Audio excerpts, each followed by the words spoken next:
الحمدللہ وحدہ والصلاة والسلام علی من لا نبی بعدہ اما بعد فاعوذ باللہ من الشیطان الرجیم بسم اللہ الرحمن الرحیم۔ السلام علیکم ناظرین، صبح کی پرنور ساعتوں میں، سعادت کی گھڑیوں میں public news T V channel پر پروگرام صدائے قرآن لے کر ڈاکٹر محمد طاہر مصطفیٰ آپ کی خدمت میں حاضر۔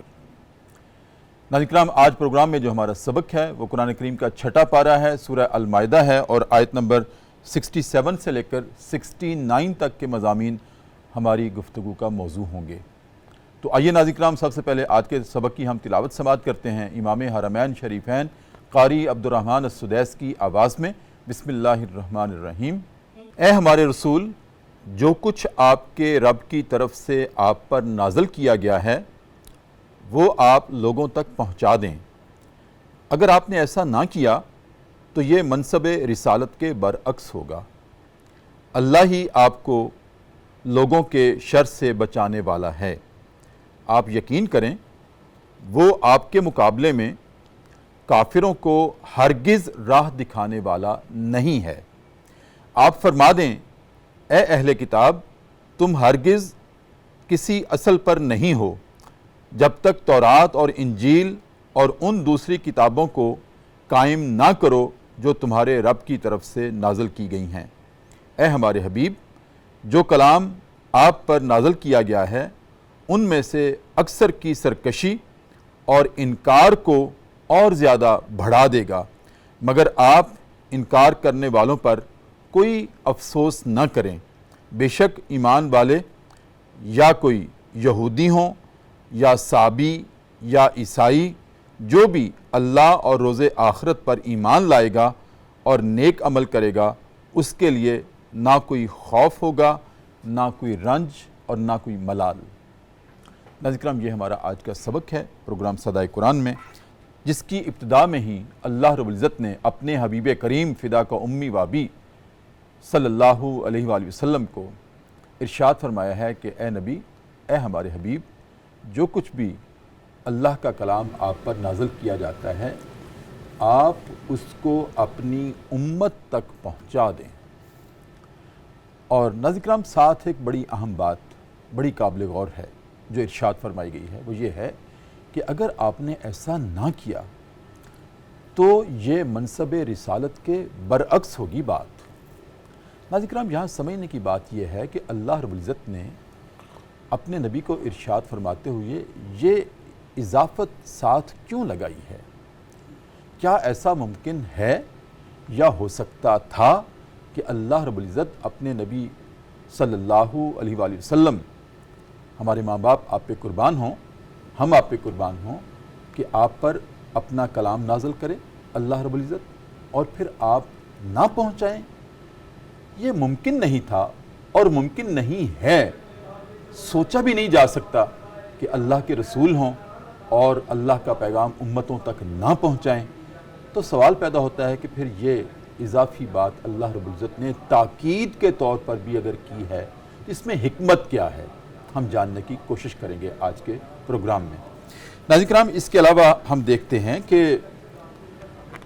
نبی کریم صلی اللہ علیہ وسلم نے نہ صرف اللہ کا پیغام امت تک پہنچایا بلکہ آپ نے تو ڈیمونسٹریٹ کر کے دکھایا، عمل کر کے بتایا، صرف فکری طور پر نہیں، عملی طور پر بھی آپ نے اللہ کا پیغام کہ یہ اس کی مرضی ہے، یہ اس کی منشا ہے، یہ اس کی خواہش ہے، تو اپنی امت تک پہنچا کے رکھ دیا اور پھر اس کی گواہی لی۔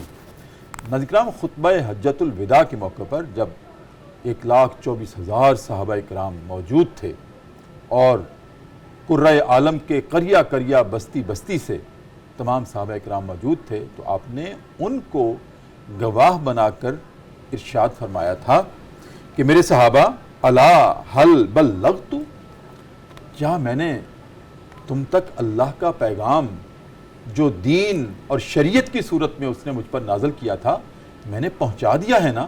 تو تمام صحابہ اکرام رضی اللہ تعالی عنہم نے یہ جواباً عرض کیا تھا کہ یا رسول اللہ فدا کا امی و ابی، کیوں نہیں آپ نے وہ پیغام من و عن ہم تک پہنچا دیا ہے۔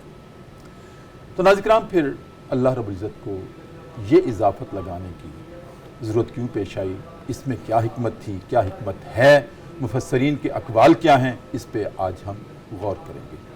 اس کے علاوہ ناظرین کرام، یہ بھی آج کے سبق میں بڑی قابل غور بات ہے کہ اللہ رب العزت ارشاد فرما رہا ہے عہد رسالت کے یہود و نصارہ کو کہ تم اس وقت تک کامیاب نہیں ہو سکتے، اس وقت تک راہ ہدایت نہیں پا سکتے جب تک کہ تم تورات کو، انجیل کو اور اس کے علاوہ جو آسمانی کتابیں نازل کی گئی ہیں ان کو قائم نہیں کرو گے۔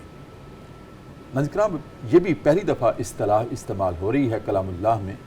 نماز کے قائم کرنے کا تذکرہ تو بار بار ہوا تھا اور ہوا ہے کلام اللہ میں کہ نماز قائم کرو، لیکن آج ارشاد ہے کہ تم اللہ کی نازل کردہ کتابوں کو قائم کرو۔ اس سے کیا مراد ہے؟ ایک یہ ہے کہ اس میں سے اللہ کی تعلیمات اور ہدایات کو اخذ کرو، کیا اس سے یہی مراد ہے یا قائم کرنے سے کچھ اور مراد ہے؟ یہ بھی آج ہماری گفتگو کا موضوع ہوگا۔ تیسری اہم بات ناظرین کرام جو آج کے سبق میں ہے، مقدمے کے طور پہ عرض کر رہا ہوں اپنے مہمانوں کو بھی اور آپ کو بھی، کہ اللہ رب العزت نے ناظرین کرام ارشاد فرمایا ہے کہ تم میں سے کوئی بے شک اہل ایمان ہو یا یہودی ہو یا عیسائی ہو یا صابی ہو، اگر آپ چاروں میں سے کوئی اللہ اور روز آخرت پر ایمان رکھتا ہو اور عمل صالح بھی کرتا ہو تو اس کو کوئی خوف نہیں ہوگا، کوئی رنج نہیں ہوگا، کوئی ملال نہیں ہوگا۔ ناظرین کرام، یہاں ایک بہت بڑا سوال پیدا ہوتا ہے کہ اگر یہودی، عیسائی، صابی وہ بھی اللہ اور روز آخرت پر ایمان رکھتے ہیں اور اہل ایمان مسلمان بھی اللہ اور روز آخرت پر ایمان رکھتے ہیں، تو پھر جھگڑا کس بات کا؟ پھر اب ان کو ایمان اور اسلام کی دعوت کس بات کی دینی ہے کہ جب وہ اللہ اور روز آخرت پر ایمان لے آئے تو اللہ نے کہا کہ سب کے لیے میرا اعلان ہے کہ کوئی خوف نہیں ہوگا، کوئی رنج نہیں ہوگا، کوئی ملال نہیں ہوگا۔ اس کا مطلب تو یہ نکلتا ہے بظاہر کہ چاروں کامیاب ہیں، تو کسی میں کوئی اختلاف کی بات نہیں ہے۔ تو پھر آج ہم یہود کو، نصارہ کو، صابئین کو اسلام کی دعوت دینے کے روادار پھر نہیں ہیں یا ہیں؟ یہ بھی ایک بہت بڑا سوال ہے ناظرین کرام آج کے پروگرام میں، جس کو ہم ڈسکس کریں گے۔ تو ان تمام سوالوں کے جواب ہمارے سامنے رکھنے کے لیے ماشاءاللہ جید علماء، اسکالرز، دانشور، اساتذہ جن کا انتخاب میں نے کیا ہے۔ ناظرین کرام، منہاج یونیورسٹی سے ماشاءاللہ آپ کا تعلق، میری دائیں جانب تشریف رکھتے ہیں جناب ڈاکٹر شفاقت علی بغدادی، جن کے بارے میں میں عرض کیا کرتا ہوں سراپائے شفقت ہیں، اور خاص طور پر میرے لیے ان کی شفقت میری زندگی کا اثاثہ ہے۔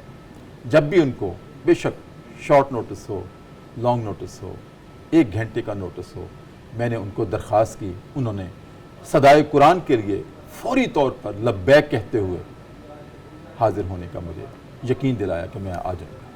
میں ان کا تہہ دل سے ممنون بھی ہوں۔ السلام علیکم۔ جی وعلیکم السلام ڈاکٹر صاحب، خیریت سے ہیں ڈاکٹر صاحب؟ الحمدللہ بہت جی، بہت شکریہ۔ اور ناظرین کرام، اسی طرح سے میری بائیں جانب فاضل استاذ، بلکہ استاذ الاساتذہ دونوں، جناب ڈاکٹر فیض اللہ بغدادی، آپ بھی ماشاءاللہ منہاج یونیورسٹی میں استاذ ہیں، شعبہ عربی کے، علوم اسلامیہ کے، علوم شرعیہ کے، ڈاکٹر شفاقت علی بغدادی بھی اور ڈاکٹر فیض اللہ بغدادی بھی، ماشاءاللہ آپ بھی، دونوں کا کسب فیض جو ہے بغداد سے ہے، الازہر سے ہے، اور ماشاءاللہ کیا خوب گفتگو فرماتے ہیں آپ دلیل کے ساتھ۔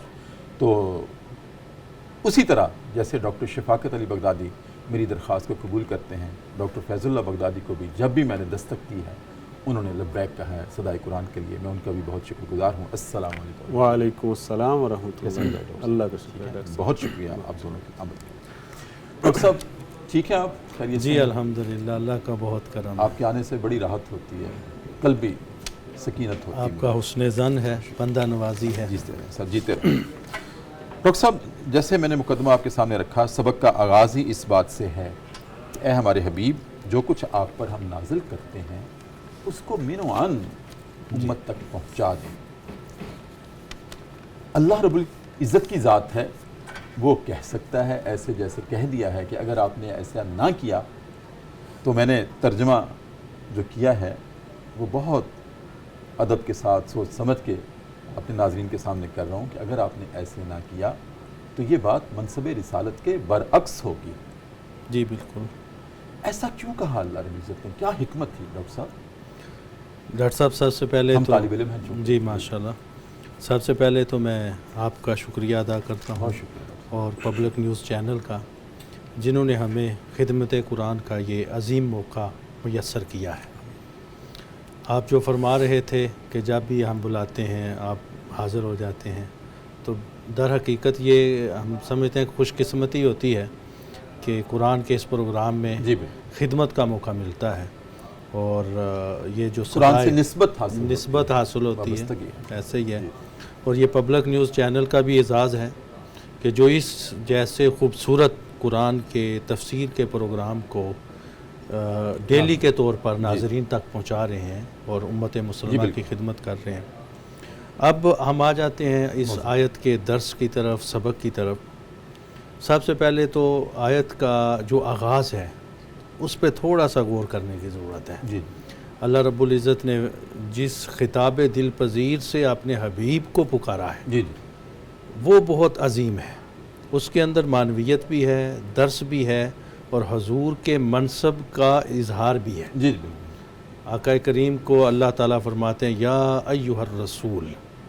قرآن مجید میں اللہ رب العزت نے آپ سے پہلے انبیاء علیہم السلام کو خطاب کیا اور ان کے ناموں سے ان کو پکارا.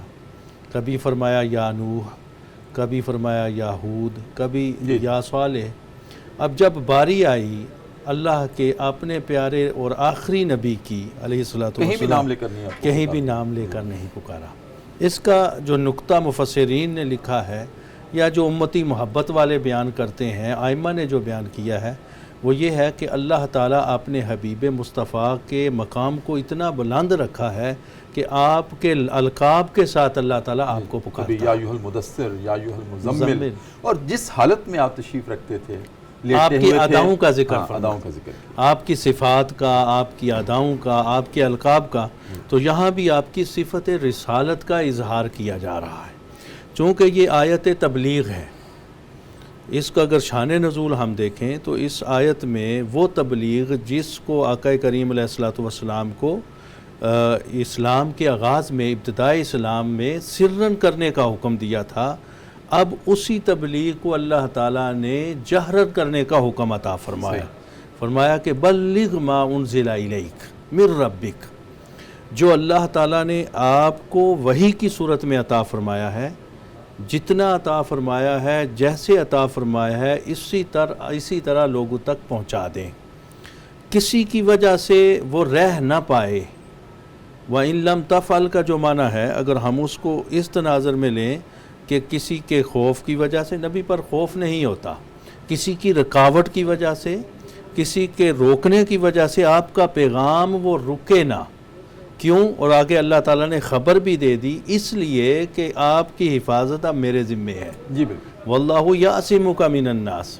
اب آپ کو خطرہ نہیں ہونا چاہیے کہ آپ کی حفاظت میں خود فرماؤں گا. رب فرما رہا ہے اپنے پیارے رسول صلی اللہ علیہ وسلم کو.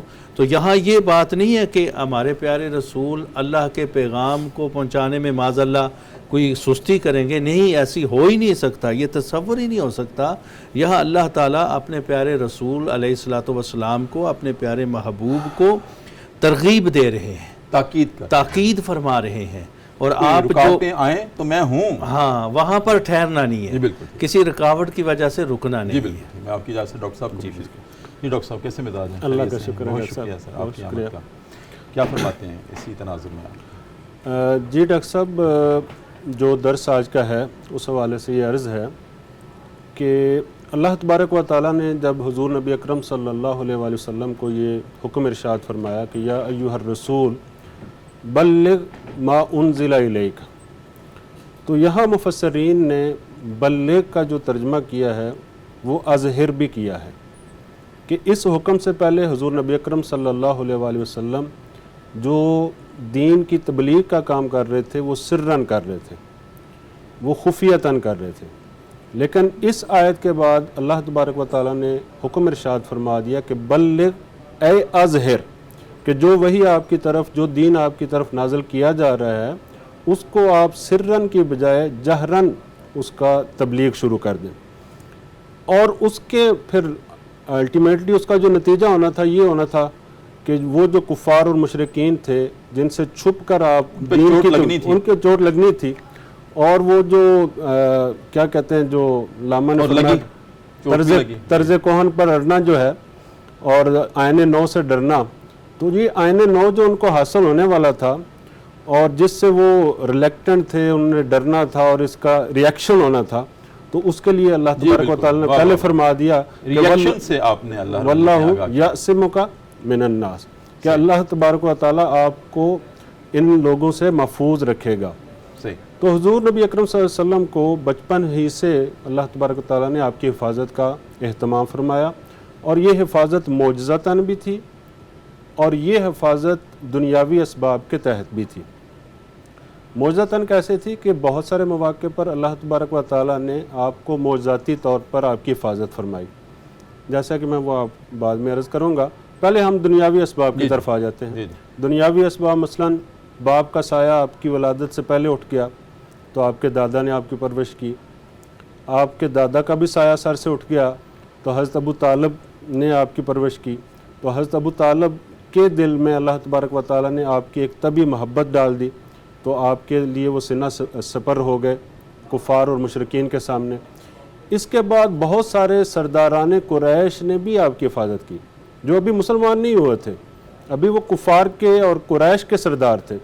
مثلاً آپ جب طائف تشریف لے گئے دین کی تبلیغ کی خاطر، اور پیچھے جو مکہ میں کفار اور مشرکین نے آپ کو مباح الدم قرار دے دیا کہ جیسے ہی جو بھی آپ علیہ الصلوۃ والسلام کو دیکھے تو اس کے لیے آپ کو نعوذ باللہ آپ کو قتل کرنا، آپ کو شہید کرنا اس کے لیے جائز ہے، تو آپ نے اس موقع پر 3 سرداران قریش سے پناہ مانگی۔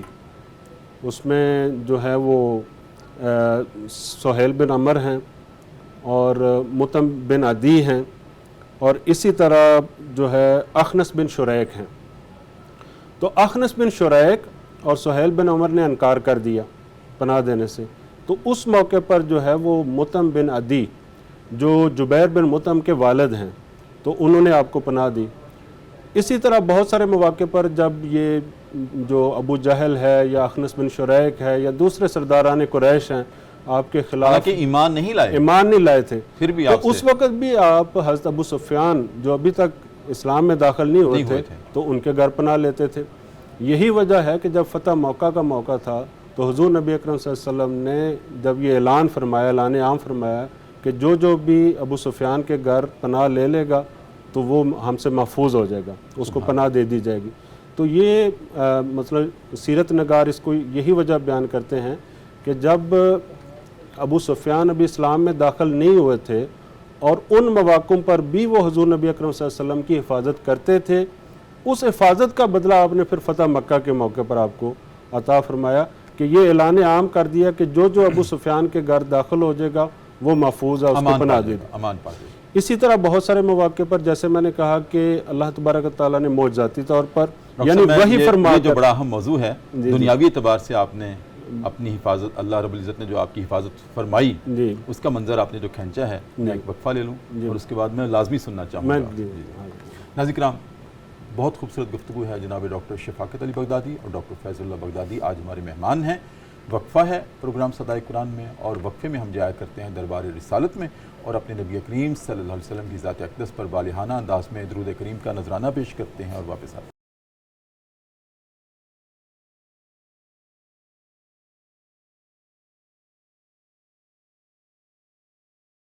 وقفے کے بعد ناظرین کرام دوبارہ آپ کی خدمت میں حاضر ہیں۔ صبح کی پرنور ساعتیں ہیں، public news T V channel ہے، ہمارا پروگرام ہے صدائے قرآن، اور یہ صدا ناظرین کرام ہم نے سورہ فاتحہ سے شروع کی تھی، اس کے بعد لفظاً لفظاً حرفاً حرفاً سبقاً سبقاً ہم اس سفر کو لے کر چل رہے ہیں، اور آج ہم پہنچے ہیں قرآن کریم کا 6واں پارہ ہے، سورہ المائدہ ہے، اور آیت نمبر 67 سے لے کر 69 تک کے مضامین ہماری گفتگو کا موضوع ہیں۔ جناب ڈاکٹر شفاقت صاحب، آج کے سبق میں ہی اللہ رب العزت نے عہد رسالت کے یہود و نصارہ کو یہ تلقین کی ہے کہ جب تک تم تورات اور انجیل پر عمل پیرا نہیں ہوگے تو اس کا مطلب یہ ہے کہ تم نے ہماری دعوت پہ لبیک نہیں کہا. اور اللہ رب العزت نے یہاں پر خاص طور پر تورات کو قائم کرنے کا سبق دیا ہے. اس سے بھی کیا مراد ہے؟ اور اسی میں میرا ایک اور سوال اپنے ناظرین کی رہنمائی کے لیے یہ ہے کہ عہد رسالت ہے، کلام اللہ نازل ہو رہا ہے، موجود ہے، تو اللہ رب العزت نے تورات اور انجیل پر تو عمل پیرا ہونے کے لیے اس کو قائم کرنے کی ترغیب تو دی ہے. کلام اللہ کا تذکرہ کس حکمت کے تحت یہاں نہیں رکھا؟ جی ڈاکٹر صاحب، بہت پیارا سوال ہے. جی اس کو سمجھنے کے لیے اسی آیت میں غوطہ زن ہونے کی ضرورت ہے. جی اللہ رب العزت نے ارشاد فرمایا قل یا اہل الکتاب لستم علی شیء حتی تقیموا التوراۃ والانجیل. صحیح. اب یہاں لفظ تقیموا کا جو معنی ہے اس سے ہمیں یہ کنفیوژن دور ہو جائے گی. اچھا. اقامہ یقیمو کا مطلب ہوتا ہے نافذ کرنا. جب اللہ تعالیٰ خطاب فرما رہے ہیں اہل کتاب سے کہ آپ کا کوئی عمل قابل قبول نہیں ہے، آپ کی کوئی بات درست نہیں ہے جب تک تم جو تورات کو پڑھتے ہو، تم انجیل کو پڑھتے ہو اور اس کے اندر جو تم احکام پڑھتے ہو آخری نبی کے بارے میں، امت مسلمہ کے بارے میں، آخری امت کے بارے میں، آقا کریم علیہ الصلوۃ والسلام کے بارے میں، جب تک تم ان احکام کو نافذ نہیں کرتے، تمہارا کہنا کہ ہم آخرت میں کامیاب ہو جائیں گے، ہم فلاح پا جائیں گے، ہم نے اللہ سے وعدہ لیا ہوا ہے، یہ سب جو ہے اللہ کی بارگاہ میں ضائع ہے، حقارت ہے، قابل قبول نہیں. صحیح. تو اس کا پہلا حصہ تو یہ ہے. ٹھیک ہے. اب اسی میں جو دوسرا آپ نے سوال کیا کہ کیا قرآن پاک کی ان کو دعوت نہیں دی جا رہی تھی، ایک تو آیت کے اگلے حصے میں اگر دیکھیں تو اللہ نے فرمایا وَمَا أُنزِلَ إِلَيْكُمْ مِن رَبِّكُمْ، اور جو اس کے علاوہ کتابیں نازل کی گئی، جو اس کے علاوہ کتابیں نازل کی یا گئی، نازل ہو رہا ہے، اس یا میں کلام اللہ آ گیا، اس میں قرآن کلام اللہ بھی شامل ہو جاتا ہے. تو لیکن ان کو اس بات کی طرف لانے کے لیے کہ تم اسلام کا اقرار کرو، پہلے اللہ تعالیٰ نے پیارے رسول علیہ الصلوۃ والسلام کے ذریعے انہیں اپنی کتاب کے اندر موجود اسلام کی بشارتوں کو نافذ کرنے کا حکم دیا ہے کہ ان کو مانو. جی بالکل. اور چونکہ تورات اور انجیل مکمل نافذ موجود تھیں، مکمل منزل من اللہ تھیں اور نازل ہو چکی تھی اس سے پہلے، اور اس میں اسلام کے بارے میں، آخری نبی کے بارے میں، اور قرآن ابھی نازل ہو بھی رہا تھا. قرآن نازل ہو رہا تھا. جی بالکل ٹھیک. جی ڈاکٹر صاحب، میں واپس آؤں گا ماشاءاللہ آپ کی اس دل نشین گفتگو کی طرف کہ جس کا تذکرہ آدھا آپ نے کیا تھا کہ دنیاوی اعتبار سے اللہ رب العزت نے اپنے نبی کی کس طرح حفاظت فرمائی. جی. اب ایک حصہ رہتا تھا کہ فیضان سماوی کے اعتبار سے کس طرح آپ کی حفاظت فرمائی. جی بالکل. اس کے بھی بہت سارے حضور نبی اکرم صلی اللہ علیہ وسلم کی حیات طیبہ میں ہمیں نظائر ملتے ہیں کہ اللہ تبارک و تعالیٰ نے بغیر دنیاوی اسباب کو اختیار کیے معجزتاً آپ کی حفاظت فرمائی. جی جی. مثال کے طور پر حضور نبی اکرم صلی اللہ علیہ وسلم جب مدینہ منورہ میں قیام فرما تھے تو اس وقت حضور نبی اکرم صلی اللہ علیہ وسلم کا یہود کے ساتھ معاہدہ تھا. اب اس معاہدے کی ایک شک یہ تھی کہ دونوں طرف سے اگر کسی کا قتل ہو جائے گا تو دوسرا فریق جو ہے وہ اس کی دیت اور خون بہا دے گا. تو ہوا یہ کہ جو مسلمانوں کا ایک اتحادی قبیلہ تھا اس میں سے ایک شخص کو بنو نذیر نے، جو کہ یہود کا ایک قبیلہ تھا، انہوں نے اس کو قتل کر دیا، جس کا نام تھا ابن دمری. تو حضور نبی اکرم صلی اللہ علیہ وسلم حضرت ابو بکر صدیق رضی اللہ تعالیٰ عنہ کی معیت میں آپ وہاں تشریف لے گئے اور بنو نذیر سے یہ مطالبہ کرنے کے لیے کہ اس شخص کا آپ ہمیں خون بہا عطا کریں. آپ وہاں تشریف لے گئے اور ایک دیوار کے سائے میں بیٹھے ہوئے تھے اور ان کے یعنی بنو نذیر کے لوگوں کا انتظار فرما رہے تھے کہ وہ آئیں اور ان کے سامنے ہم اپنا مدعا رکھیں. اس دوران بنو نذیر کے کسی شخص نے ان لوگوں کو یہ خبر دے دی کہ اس طرح محمد صلی اللہ علیہ وسلم اور ابو بکر صدیق ہمارے پاس آئے ہیں اور وہ اس نیت سے آئے ہیں. انہوں نے اطلاع کر دی. اب انہوں نے اس موقع کو غنیمت جانتے ہوئے کہ آج ہم محمد کا نعوذ باللہ کام تمام کر دیں، اور انہوں نے یہ پلاننگ کی کہ ہم یہ دیوار کے سائے تلے بیٹھے ہوئے ہیں، ہم اس دیوار کے اوپر سے ایک بھاری پتھر جو ہے ان پر گرا دیتے ہیں تاکہ وہ جو ہے کام تمام آپ کا کام تمام کر دیں، نعوذ باللہ. تو اسی وقت اللہ تبارک و تعالیٰ نے حضرت جبرائیل امین کو وحی کے ذریعے سے وحی کے ذریعے بھیجا کہ یہ ان کے جو عزائم ہیں، عزائم ہیں، یہ ان کے ارادے ہیں، تو آپ یہاں سے کوچ کر دیں. تو آپ فوراً جو ہے وہ اس وحی کے ذریعے وہاں سے یہ فیضان سماوی کے یہ ذریعے فیضان سے سماوی جی بالکل. کہ آپ نے اپنی جان کو بچا لیا.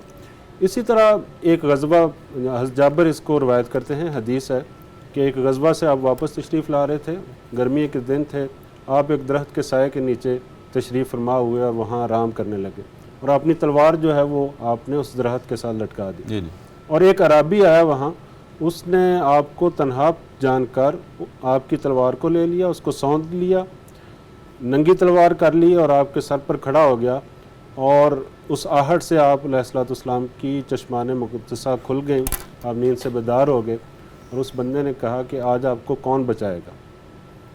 تو آپ علیہ الصلوۃ والسلام نے اطمینان کے ساتھ فرمایا کہ میرا اللہ مجھے بچائے گا. تو یہ آپ کا فرمانا تھا کہ اس پر ایسا روب طاری ہوا، کب کبھی طاری ہوئی اور تلوار جو ہے وہ نیچے گر گئی. اس کے بعد آپ نے فرمایا کہ آپ کو کون بچائے گا؟ تو اس نے، چونکہ وہ تو کافر تھا، اس نے کہا کہ آپ جو ہے وہ میرے ساتھ نرمی والا معاملہ کریں گے. تو آپ نے اس کو بخش دیا، معاف کر دیا، اور پھر اسلام کی دعوت اس کو دی کہ آپ اسلام قبول کر لو. تو اس نے اسلام قبول نہیں کیا، جی جی، یعنی باوجود اس کے کہ وہ مغلوب ہو گیا، اس کے باوجود بھی وہ آپ کی بات نہیں مانی. تو آپ نے ریئیکٹ نہیں کیا کہ اس نے میری بات نہیں مانی اور اس کو میں یہاں سے کچھ عرصے بعد آ کے ہاں اس جی، نے اسلام ضرور، بلکہ اس کا ایک اچھا امپیکٹ یہ ہوا کہ اس نے اپنے قبیلے کو جا کے یہ خبر دی کہ اس طرح کا بندہ ہے کہ اس کو اگر غلبہ بھی ہو جائے تو وہ پھر بھی معاف کر قدرت دے. تھی. تو یہ ایک پلس پوائنٹ تھا. تو اس طرح کے بہت سارے مواقع آئے آپ کی حیات طیبہ میں کہ حضور نبی اکرم صلی اللہ علیہ وسلم کو اللہ تبارک و تعالیٰ نے جہاں اسباب دنیاوی کے ذریعے آپ کی حفاظت اور فرمائی، اسباب سماوی کے ذریعے بھی آپ کی حفاظت فرمائی. اور اس سے پہلے جو ہے احتیاطاً آپ علیہ الصلوۃ والسلام آپ کے اپنے ساتھ جو ہے وہ پہرہ دار بھی رکھتے تھے. لیکن جب یہ آیت نازل ہو گئی واللہ یعصمک من الناس، تو اس کے بعد آپ نے فرمایا کہ آپ کے بعد کسی پہرہ کی کوئی ضرورت نہیں. تو آپ نے جو صحابہ کرام آپ کی ڈیوٹی پر مامور ہوتے تھے، پہرہ داری کرتے تھے، جیسے سعد بن ابی وقاص ہیں، تو ایک رات آپ یہ خواہش کا اظہار کر رہے تھے کہ کاش کوئی ایسا بندہ ہو جو میرے یہاں آ کے میری حفاظت کرے. تو کچھ ہی دیر کے بعد آپ نے اسلحہ کی آہٹ سنی، تو فرمایا کہ کون ہے؟ تو حضرت سعد بن ابی وقاص نے عرض کیا کہ میں سعد ہوں. تو آپ نے ان کو اس کام پر مامور کیا کہ وہ آپ کی پہرہ داری کرے. اسی طرح بہت سارے صحابہ کرام وقتاً فوقتاً آپ کی پہرہ داری کرتے تھے. لیکن جب یہ آیت نازل ہوگی تو اس کے بعد آپ نے فرمایا کہ آج کے بعد کسی پہرہ کی ضرورت نہیں ہے، میرا اللہ میری حفاظت کے لیے کافی ہے. تو یہ اس آیت کا مفہوم ہے. اور دوسرا اگر یہ آپ دیکھیں ڈاکٹر صاحب کہ جو ہم نے شروع میں جو ابتداً بات کی کہ وہی اگر آپ نے لوگوں تک نہ پہنچائی تو اس کا مطلب ہے کہ آپ نے حق رسالت ادا نہیں کیا. تو حضرت عائشہ صدیقہ رضی اللہ تعالیٰ عنہ کی بڑی ایک پیاری حدیث ہے.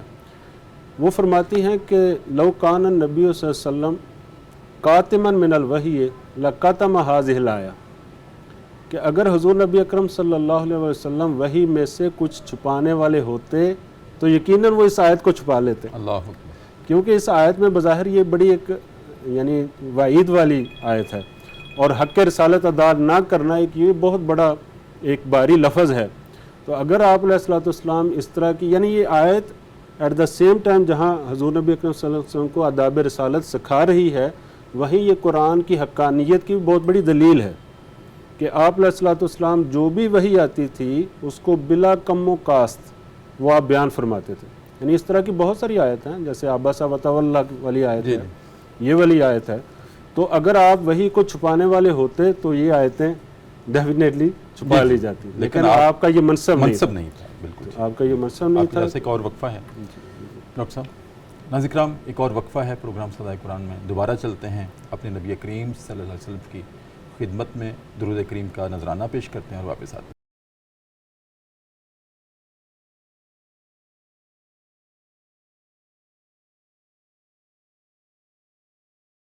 وقفے کے بعد ناظرین کرام دوبارہ آپ کی خدمت میں حاضر ہیں. صبح کی پرنور سے آتے ہیں. Public news T V channel ہے، ہمارا پروگرام ہے صدائے قرآن، اور آج ہمارا سبق ہے سورہ المائدہ کی آیت نمبر 67 سے 69 تک کے مضامین. ڈاکٹر صاحب، آج کے سبق کے آخر میں ایک بڑی اہم بات ہے، لیکن وہ عام ناظرین کے لیے بہت غور و فکر کی طالب ہے.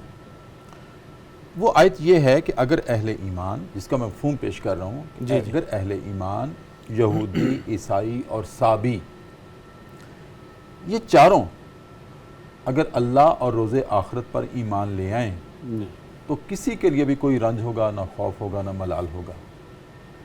سوال یہ پیدا ہوتا ہے، ہم تو سمجھتے ہیں کہ اہل اسلام کے ساتھ، اہل ایمان کے ساتھ یہود و نصارہ کا، صابئین کا بہت بڑا اختلاف ہے، عقیدے کے اعتبار سے بھی، عمل کے اعتبار سے بھی، دین کے اعتبار سے بھی، مذہب کے اعتبار سے بھی، لیکن قرآن کریم نے فیصلہ کر دیا یہاں پر اگر چاروں اللہ اور روز آخرت پر ایمان لے آئیں تو بس ٹھیک ہے۔ تو کیا پھر اگر کسی کے لیے بھی کوئی رنج اور ملال نہیں ہے تو کیا ہم پھر روادار نہیں ہیں بطور مسلمان ان کو دائرہ اسلام میں لانے کے لیے، یا کہ وہ اپنی اپنی جگہ اگر اللہ اور روز آخرت پر ایمان لاتے ہیں تو ٹھیک؟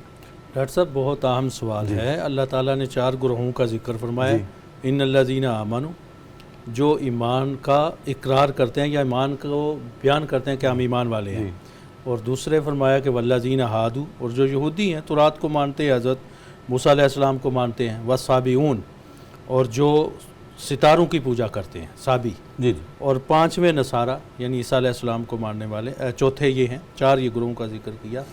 اب یہاں بات یہ ہے کہ ان میں ایمان والے بھی شامل ہیں، لیکن آگے شرط یہ لگائی اللہ تعالیٰ نے کہ اگر یہ اللہ پر ایمان لے آئیں تو نہ وہ صابی رہیں گے، نہ وہ پھر نصارہ رہیں گے، نہ پھر وہ یہودی رہیں گے، وہ ایمان والوں میں شامل ہو جائیں گے۔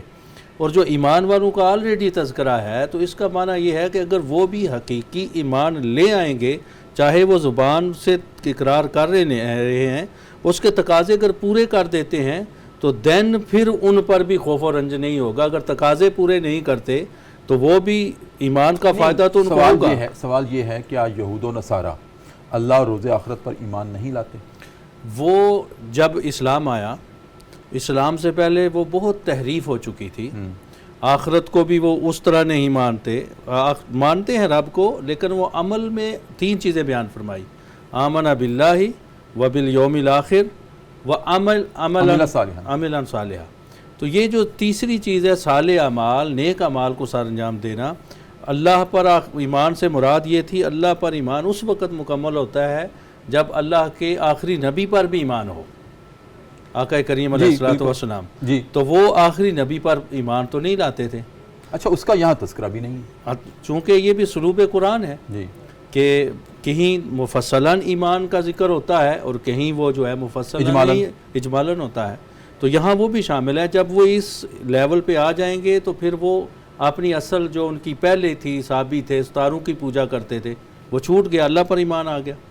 یہودی تھے، اگر اللہ کو معاذ اللہ 3 کہتے تھے، ثالث و ثلاثہ کہتے تھے، یا نصارہ، تو وہ ان کے وہ عقیدے سے نکل کے وہ اللہ کو ایک ماننے والے ہو گئے۔ تو اب وہ جو صورت تھی جس کی وجہ سے ان کو ڈرایا جا رہا تھا، جس کی وجہ سے ان کو وعید سنائی جاتی تھی، اس وقت بھی اور آج بھی جب وہ اللہ پر صحیح ایمان لے آتے ہیں تو اس دائرے سے وہ نکل جاتے ہیں۔ جب دائرے سے نکل کر حقیقی ایمان کے دائرے میں داخل ہوتے ہیں تو پھر اللہ نے فرمایا کہ ان پر کوئی خوف نہیں ہے، ان پر کوئی رنج نہیں ہے، چونکہ یہ اصل ایمان کے دائرے میں آ گئے ہیں۔